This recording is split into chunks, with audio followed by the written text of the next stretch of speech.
Yaani Abduli, wewe mama ametuwekea chakula afu unamaliza chote. Endelea tu. Ipo alikuwa ametuwekea chakula kidogo, hata mwenyewe nimekula sijashiba.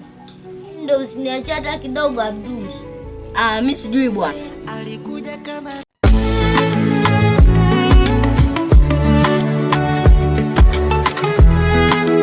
Ujula boy.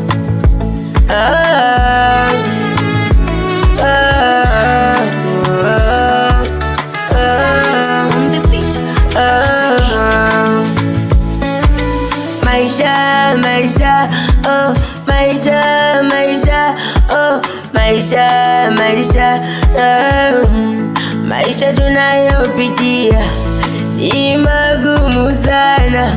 Mungu Baba tusaidie. Majirani wanatucheka, marafiki wanatucheka, tumefanya nini sisi? Labda wazazi walikotoka, huenda labda walikosea,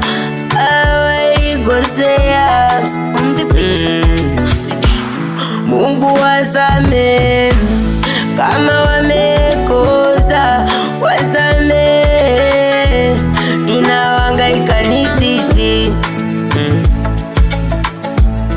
Kumbuka mimi mkubwa wa familia, nachunga familia yangu.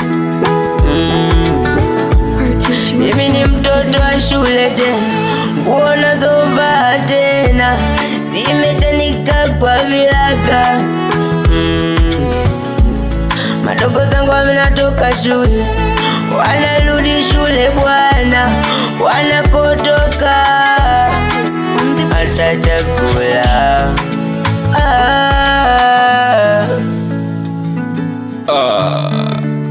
Asa mlandani, niko hapa tena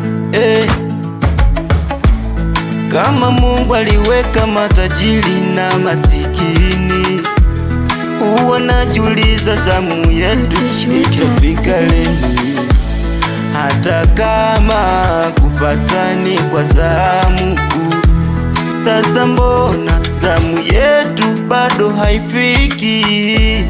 Mwanzo nilikuwa mdogo mpaka nikawa mkubwa, nyumbani bado hali mbaya, yani bado hatujatusua kuto kushughulika.